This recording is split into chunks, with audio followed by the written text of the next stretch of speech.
Give your students a solid foundation in saving with this ready to teach, standards aligned personal finance lesson. Perfect for CTE, economics, or life skills classes. This resource covers short term versus long term goals, savings tools, and compound interest, all with real world relevance. This lesson is classroom ready and easy to teach, editable, printable, and sub friendly. With no prep required, you can plug it right into your financial literacy or CTE unit.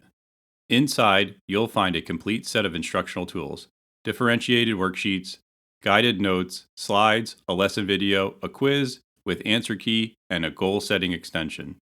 Teacher supports include a full UBD lesson plan, subplan, and guide for delivery.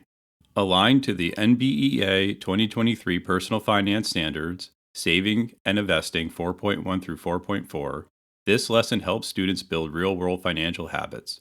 Great for CTE, high school personal finance, or financial literacy units. It also works beautifully for sub days and hybrid classrooms. Thanks for supporting the Build by Ant. Follow the store for more engaging, editable resources built for career readiness and real world skills. If you found this helpful, please leave a review. It helps other educators discover high quality classroom ready tools like this one. And don't forget to like and subscribe on YouTube for lesson videos, instructional shorts, and teacher friendly content you could use right away.